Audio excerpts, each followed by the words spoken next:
Man, bro, you are one ugly ass nigga, Fly told Biscuit as B-Rock and Loco began laughing. Man, what kind of gay ass shit is that for one grown ass man to tell another? Biscuit responded. And you two sis must find that type of behavior attractive. I knew spending this much time around you weirdos couldn't be healthy for a nigga, he stated as he lit the blunt he was holding and began making catcalls after a couple of bras that had pulled up in front of their spot and began piling out of their car to walk the rest of the way down the block to the nightclub that was jumping on the corner just down the street from where they were on the porch posted.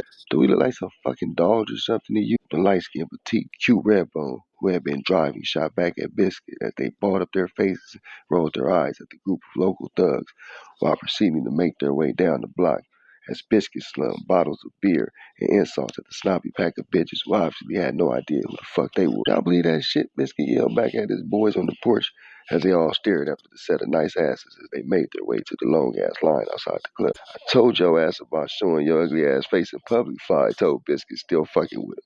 You running off all the coochie, nigga. Man, fuck you. Biscuit said as B-Rock pointed a whistle at a trio of little bad bitches hopping out. Brand new midnight blue LS350 2017 Lexus on 22-inch Forgiatos. Damn, look at my future baby mama, Fly said, grabbing his crotch while licking his lips as Stormy, Apple, and Macy made their way across the street, attempting to walk past them towards the club. Hey, yo, come here, beautiful, Fly immediately said, walking in front of Apple as he reached for her hand and began leading her a few feet away from her friends as he attempted to spit his game, while Loco, Biscuit, and B-Rock converged on Stormy and Macy, attempting to do the same. Why you always gotta walk past me like you don't even see a nigga check up your little sexy ass every time you see me, Fly asked Apple. Fly, if you don't quit it, you not interested in nothing but trying to get the panties, nigga, so you can run around telling your little friends how you tapped this fire. Oh, so you do got that flame, huh? Fly said. Psst. Boy, if you don't leave me alone, Apple said, sucking her teeth, exposing her signature deep dimples perfectly placed on her Laura London face. Nah, seriously, ma, listen, Fly said, attempting to reverse his approach. He had been watching Apple quietly, physically mature for the past few years, and he was secretly in love with this girl, man. She wasn't like the other regular bra one would see throughout the hood. The girl had class, spaz, and was known to whip some serious ass.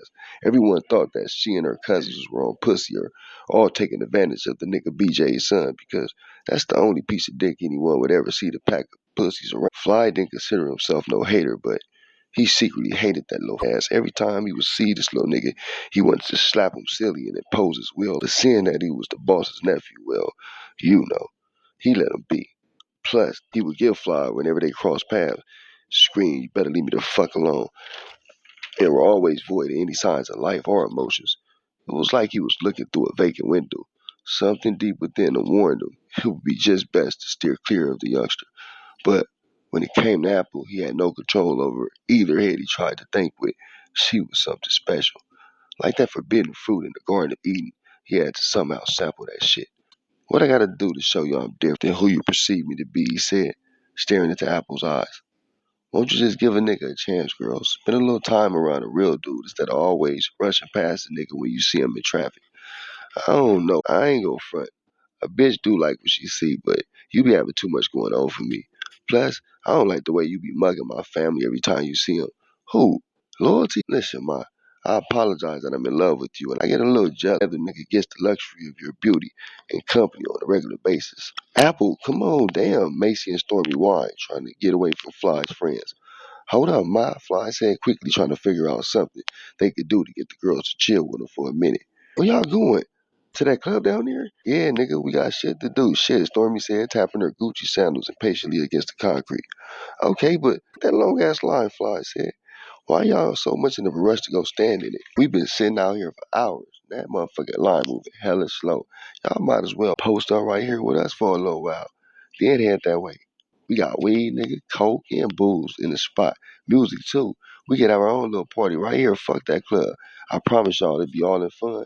Hands off policy. We won't attempt to cross any lines. We just want some company. Damn. What do y'all say? He asked, looking at them, watching as they exchanged looks between each other, then at them, and then at the club. Come on, B-Rock urged. Kick it with a nigga till the line thins out. Damn, we don't bite. All right, Macy said, looking at her girls. I'm down. And she began kicking off her $1,200 Monano blocks. Let's take this motherfucking party inside then, she said, leading the way into the nigga's spot, followed by an excited B-Rock, Loco, and Biscuit. Ugh, what a weed ass, Stormy said, shying heavily, reluctantly dragging herself in behind him. That's what the fuck I'm talking about, Fly said, nodding his head up down slowly, looking at Apple. About time you took me serious, Apple replied, walking off towards the house with Fly right on her tail. Girl, you giving me some of your time, shit, so you must be at least considering taking me serious. Well, we'll see how you act before we make any further assumptions, Apple said. She knew she had his ass hooked around her finger. Each of the girls had some sort of similar effect on the majority of the tender date niggas that they frequently encountered around the way. These niggas was no different. Shit, Loyalty said it best. Pussy was a motherfucker. Please, the girl whined. Don't hurt us, okay? I'll do anything. What do you want? Is this about Luther? What has he done? Please, just say something. The woman began sobbing again. No, Mina barked. You gonna have to shut the fuck up, ma, or I promise you I'm gonna come back there and smack the shit out of your ass. Do you understand? Answer me, she yelled, mugging the frightened woman through the rearview mirror. Yes, the woman stuttered. I understand. I'm sorry, she shakily replied. Parking in the alley around the corner from their next destination, Mina killed the lights, then rolled the driver's side window down as Loyalty rolled up beside her. What's up, beautiful, he said, winking at Mina as the 745's windows retracted. Hey, Poppy, she replied, blowing him a kiss. How's our precious cargo doing? Coping, I guess. What's taking them so fucking long, Mina said, looking at her $11,000 woman's Rolex. Why you wear that shit on the mission, Loyalty laughed. Because it reminds me of more than just the time, bro. It symbolizes that it's time to get to this bag. I end up every time I look at it. That makes sense, Loyalty smiled at her as he received the text they'd been waiting on. Let's go, he said as they jumped out their cars and raced towards their target's location, making their way around the side of the house with Fly's family in tow as bargaining chips. The kid was straight. They weren't monsters, but the bitch definitely could get it if he doesn't give up the chalupa. They were here for one thing and one thing only, the chili. And one way or another, they were leaving there with the bag. No questions. As for casualties, that shit comes with the territory. No mercy. It's what they were on. These niggas definitely couldn't live to alert a soul of what's coming their way. And they'll know it the minute that they see him walking through the door. First, him and Fly needed to chit-chat. Checking the back door, it was unlocked like Macy said it would be. Listen, bitch. Remember what I told your ass in the car, Mina harshly whispers in Fly's baby mama ear. One word, nigga, and your baby get it. You got it? She said, pressing her pistol to the girl's temple. She rapidly shook her head. Opening up the door, they entered through the laundry room, quietly down the hallway. They could hear music coming from the front of the house, and what sounded like fucking noises. With pistols up, Mina enters the living room first, followed by Fly's baby mama, with Loyalty taking up the rear, holding Fly's son in his arms. He was a little cute thing, Loyalty thought, entering the living room. The girls had each of the niggas with their pants around their ankles, dicks in their hands. Macy had Biscuit's dick in one hand and Loco's in her other. Stormy had B-Rock by the balls as Apple straddled Fly's naked body. What the fuck? Fly's baby mama screamed soon as she seen what was going on in the living room. Rushing past Mina, she starts wailing away on Fly till Mina grabs her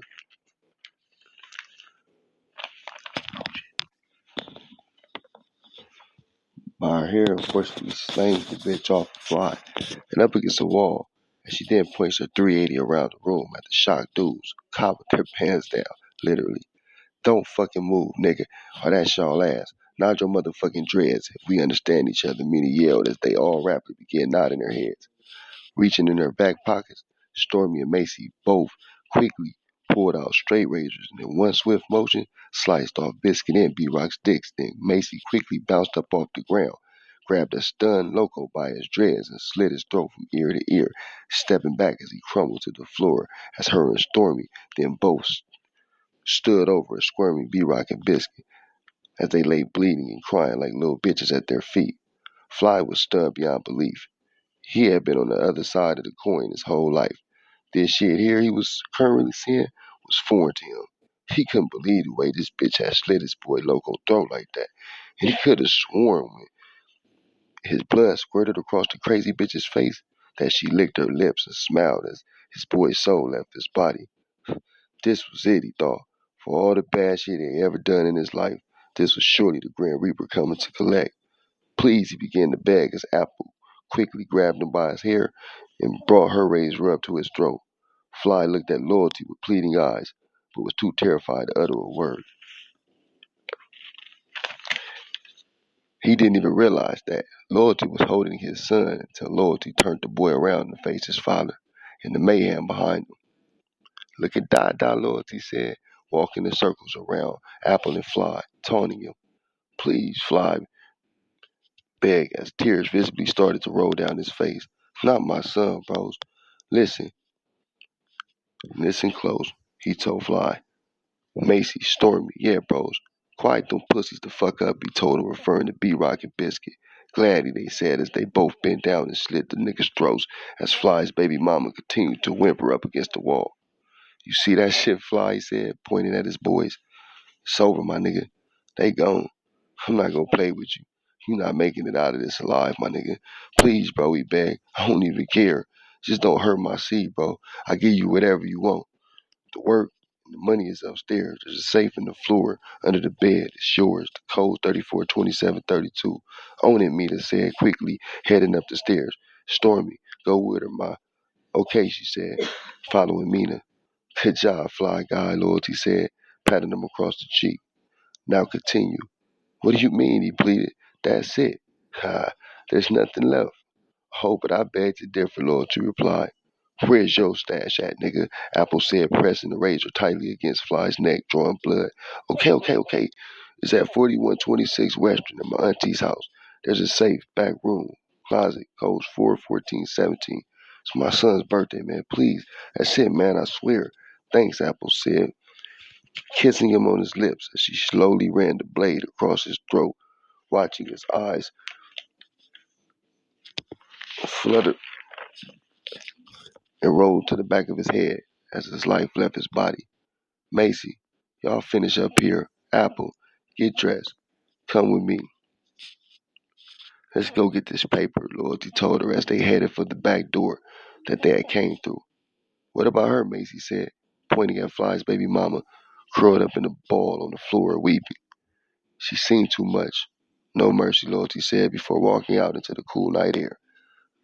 Hey there, big boy, he said in his baby's voice. You want to go see Auntie Wanty? Huh? Come on, let's go see Auntie Wanty. Lucky for Auntie Wanty, when they arrived, she wasn't home. Away at some church event, the machine said. Good for Fly, everything was as he said it was. They got the dough and got ghosts, leaving baby Fly sleeping peacefully in the middle of the living room on the plush carpet.